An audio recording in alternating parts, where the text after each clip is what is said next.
नमस्कार स्टूडेंट्स, कैसे हैं आप सभी। आज की अपनी हिंदी ऑनलाइन क्लास में अध्याय 10 रिपोर्टाज, यात्रा वृतांत, डायरी लेखन, संदर्भ ग्रंथ की महत्ता।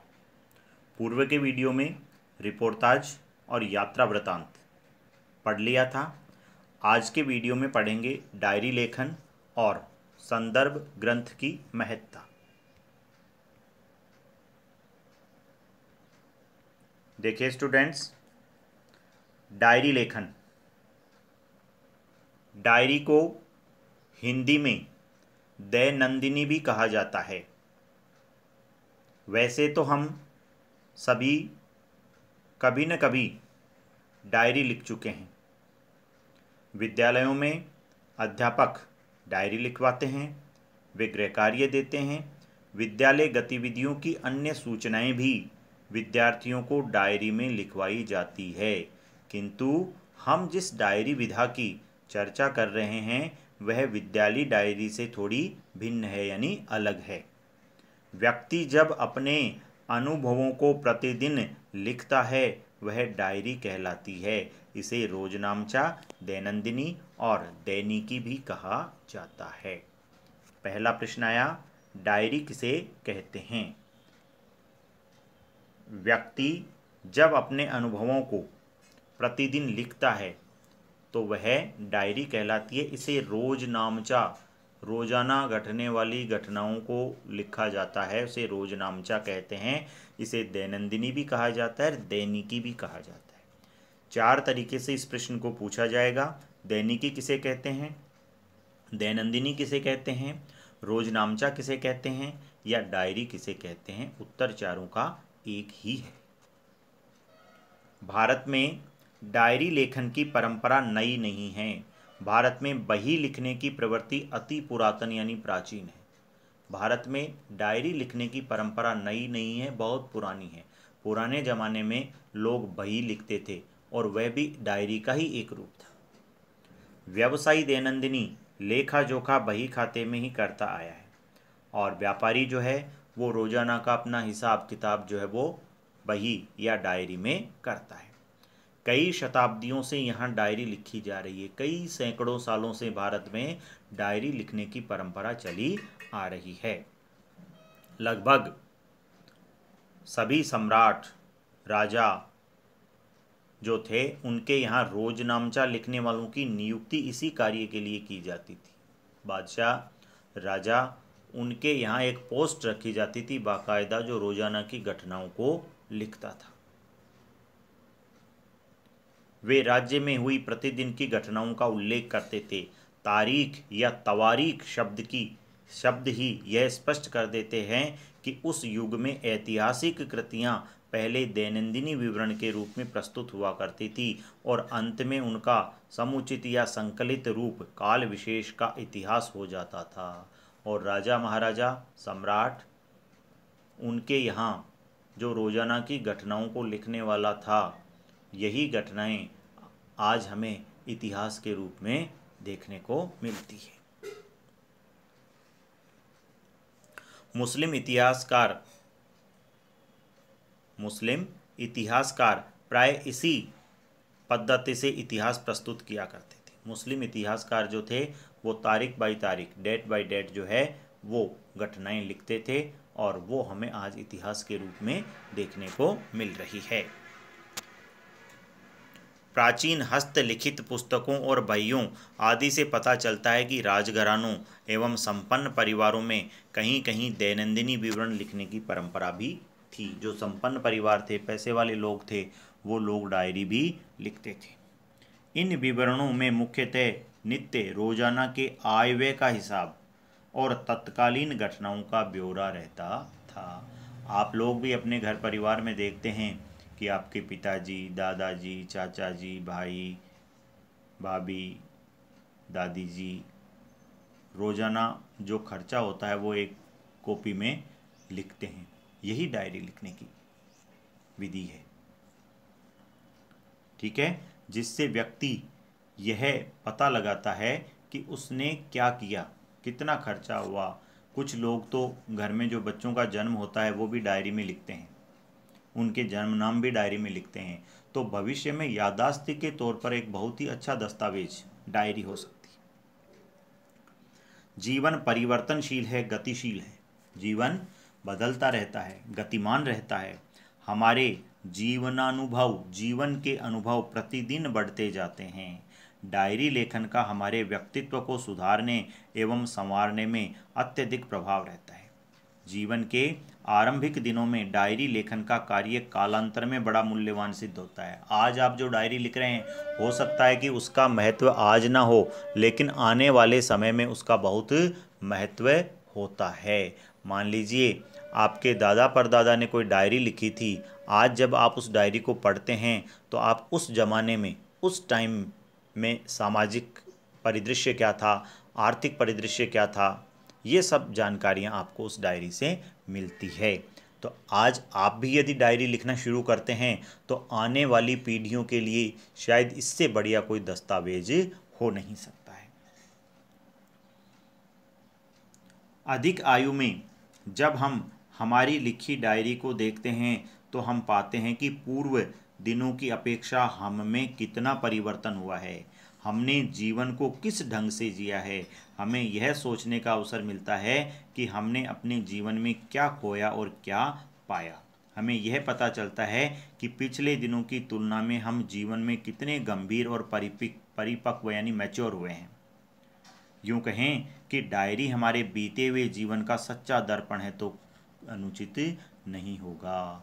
यानी डायरी हमारे बीते हुए समय का एक सच्चा दर्पण है जो हमें दिखाता है कि पूर्व में हम क्या थे और आज हम क्या हैं। अपने अनुभवों, विश्वासों, आकांक्षाओं की प्रौढ़ता का विकास क्रम समझने का यह आकर्षक और रमणीय साधन है। डायरी आधुनिक काल का शब्द है तथा यह विधा भी आधुनिक काल की नवीनतम विधाओं में से है। डायरी शैली आत्मकथात्मक, भावप्रवण व गद्य विधा है। आत्मकथात्मक शैली में लिखा जाता है, व्यक्ति अपने खुद के अनुभव इसमें लिखता है, अपने भावों को लिखता है और ये गद्य का एक पार्ट है। डायरी का शाब्दिक अर्थ प्रतिदिन की घटनाओं का प्रभावी ढंग से लेखन, डेली रिकॉर्ड ऑफ इवेंट है। व्यवहार में हम देखते हैं कि डायरी या दैनंदिनी लेखन में उस प्रकार की प्रवृत्ति वाले लेखक अपने दैनिक अनुभवों का, भेंट वार्ताओं का, स्थानिक निरीक्षणों का विवरण लिखते हैं। आज डायरी के माध्यम से विभिन्न समस्याएं और विचार प्रस्तुत किए जाते हैं।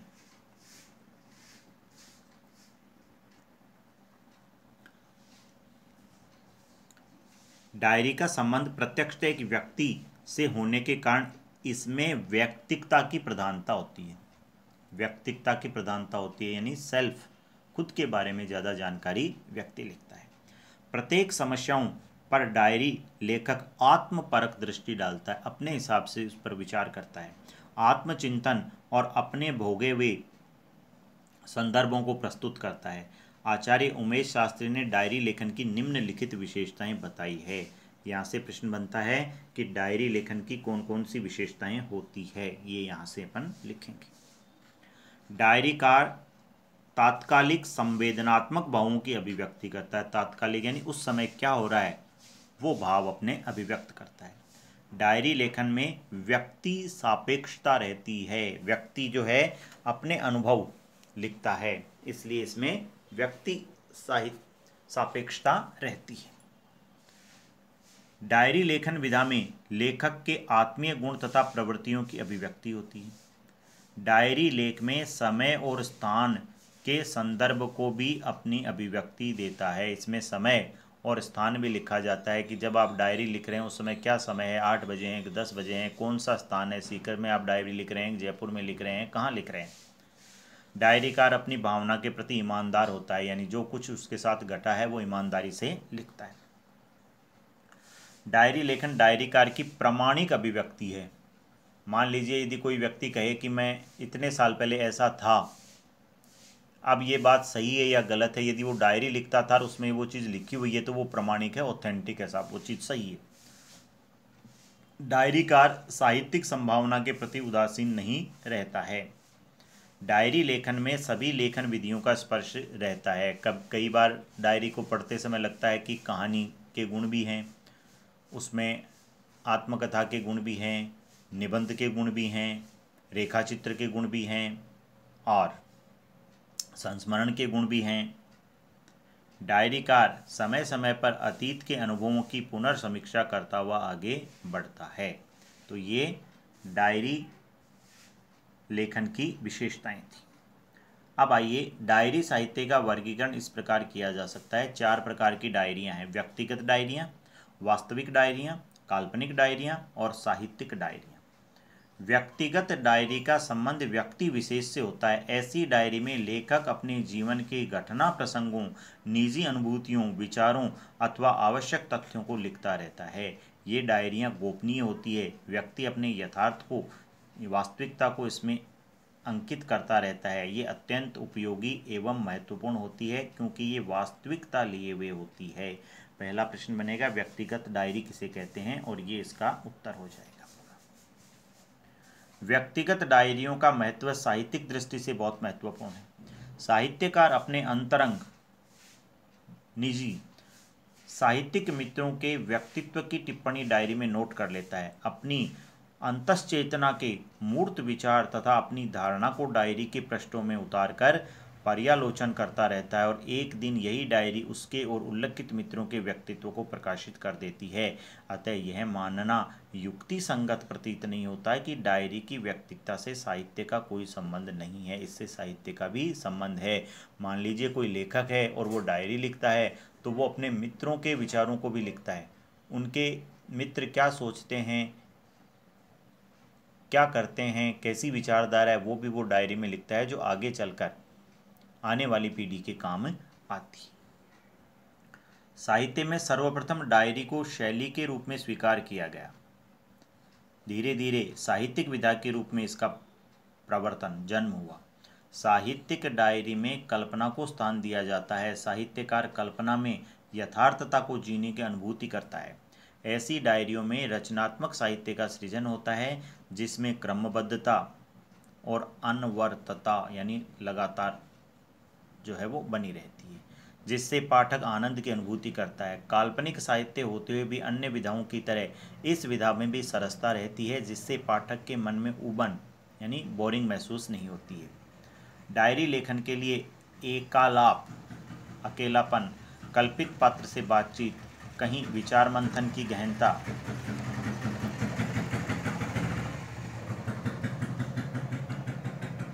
स्थितियों में प्रवेश, कहीं संसार से उपेक्षित होने या अपेक्षा की प्रवृत्तियों का उदय, कहीं आंतरिक गुण दोषों की अभिव्यक्ति आदि विशेषताएं इस विधा को महत्वपूर्ण बना देती है। डायरी लेखक का प्रत्येक पृष्ठ पठनीय होता है, पढ़ने योग्य होता है, क्योंकि प्रत्येक पृष्ठ एक उद्देश्य की सार्थकता को सिद्ध करता है। साहित्यिक डायरी में रचना शैली, ललित कल्पना, मनोविश्लेषणात्मक, मन का विश्लेषण करना, मन के विचार लिखना, तर्क, कविता, आत्माख्यान आदि विविध प्रवृत्तियों का मनोरम समन्वय इसमें रहता है। किसमें? साहित्यिक डायरी। साहित्य की अन्य कोई ऐसी विधा नहीं है जिसके माध्यम से रचनाकार अपने मन की गूढ़ रहस्यमय अनुभूतियों को सहजता तथा निष्पक्ष भाव से अभिव्यक्ति दे सके।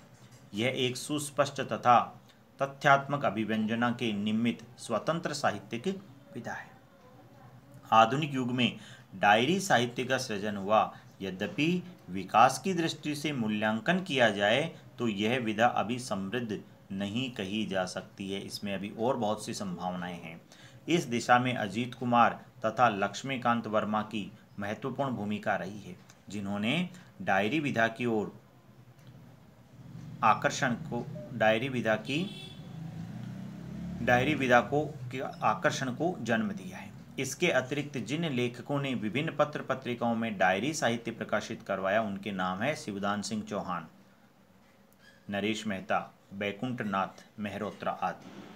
समसामयिक पत्र पत्रिकाओं धर्मयुग, निकष, हिंदुस्तान, ज्ञानोदय, कादम्बिनी, कल्पना, माध्यम, बिंदु, सारिका आदि ये सब पत्रिकाओं के नाम हैं। आदि में उन लेखकों की डायरियां प्रकाशित हुई है जो इस विधा के आंदोलन के प्रवर्तन मंडल में है, यानी डायरी विधा को जिन्होंने महत्व दिलवाया, डायरी विधा को जिन्होंने लोगों के सामने रखा, ये उन पत्रिकाओं के नाम हैं जिनमें लोगों की डायरियाँ छपती थी। ज्ञानोदय पत्रिका ने इस विधा की समृद्धि में अपना महत्वपूर्ण योगदान दिया। इस पत्र में सर्वाधिक डायरियां प्रकाशित हुई है ज्ञानोदय पत्रिका में। डायरी विधा शैली के रूप में भी अपनाई गई। अनेक लेखकों ने इस विधा में सृजन कर रचनाओं को संस्मरण, रेखा चित्र, उपन्यास विधा में संकलित कर लिया। श्री प्रकाश चंद्र गुप्त की डायरी के पृष्ठ रेखा चित्र साहित्य में है। इसी प्रकार श्री बनारसी दास गुप्त का मनुष्य और कला भी डायरी साहित्य रेखा चित्र में संकलित है। इसका एक उदाहरण देखिए, ये देखिए डायरी के कुछ पन्ने हैं। बनारसी दास गुप्त की डायरी है, 11 जुलाई। इसमें डे बाय डे की घटनाओं को लिखा जाता है, दिन प्रतिदिन की। सड़क पर पत्थर के टुकड़े डालने की मजदूरी मनसुखा ने कर ली थी। नदी तल में वह पत्थर तोड़ रहा था, गधे पास ही खड़े हुए थे, बच्चे पत्थर बीन रहे थे। मैंने पुल पर से आवाज़ दी, मनसुखा तुम्हारी तस्वीर बहुत अच्छी आई है, बच्चों के फ़ोटो भी ठीक उतरे हैं। मनसुखा ने कहा, सो तो ठीक है, पर तस्वीर हमें दिखाओ तो सही। मैंने कहा, अच्छा कल आना, सब फ़ोटो दिखला दूंगा, पर दूंगा एक भी नहीं, एक तस्वीर 5 आने में पड़ती है। मनसुखा ने कहा, अच्छा पंडित जी, 5 आने पक्के रहे। 12 जुलाई। मनसुखा हमारे बगीचे पर आया और बोला, पंडित जी कहाँ मुरम मिट्टी, पथरीली मिट्टी गिराना चाहते हैं, बताइए। मैंने कहा, यहीं आम के पेड़ों के नीचे कीचड़ बहुत है, यहाँ डाल दो मिट्टी। 13 जुलाई। सुना कि पास के गांव में किसी कुम्हार और उसके बच्चे को सांप ने काट लिया। उस वक्त हमें मनसुखा का ख्याल भी नहीं आया था। शाम को खबर मिली कि मनसुखा और कल्ला को ही सर्प ने काटा था।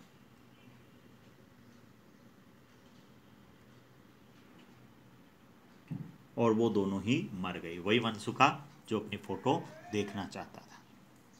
श्री प्रकाश चंद्र गुप्त ने भी पुरानी स्मृतियों और नए स्केच में डायरी साहित्य को संकलित कर दिया है। प्रकाश चंद्र गुप्त की डायरी का एक पेज है, उसका भी देखिए उदाहरण। पानी मूसलाधार बरस रहा है, बाहर चरवाहे गला फाड़कर विरह गीत गा रहे हैं। एक अजब सुरूर नशा मेरी आत्मा पर छा गया, मैं झूम झूम कर गुनगुनाता हूँ। एकाकिनी बरसात, मेरे मकान के बाहर ताल में बटू समुदाय मेंढक वेद पाठ कर रहे हैं, बोल रहे हैं मेंढक। वह जेठ की विकट गर्मी, वह आषाढ़ का पक जामुन के रंग सापाक, और सावन भादों की यह शीतल कमल की पंखुड़ियों सी रिमझिम और घन की चोट सी मूसलाधार बरसात। श्री दूधनाथ सिंह की डायरी साहित्य बर्फ के टुकड़े ज्ञानोदय पत्रिका के जनवरी 1965 अंक में प्रकाशित हुई। इसी पत्रिका में प्रकाशित हरिशंकर परसाई का हम वे और भीड़ तथा विश्वनाथ प्रसाद तिवारी का डायरी और 5 पृष्ठ प्रकाशित हुए। श्री प्रभाकर माचवे का पश्चिम में बैठकर पूर्व की डायरी प्रयोगात्मक डायरी रचना है। यद्यपि हिंदी में अभी भी डायरी साहित्य अधिक नहीं लिखा गया है, किंतु उपलब्ध साहित्य में आत्मपरकता, दार्शनिकता तथा व्यंग्यात्मकता, तीव्रता का सुंदर प्रयोग है। कहानी, उपन्यास एवं रेखा चित्रों में इस विधा का प्रयोग बहुलता के साथ हुआ है। तो स्टूडेंट्स, ये आपका था डायरी। अगले वीडियो में संदर्भ ग्रंथ की महत्ता पढ़ेंगे। धन्यवाद।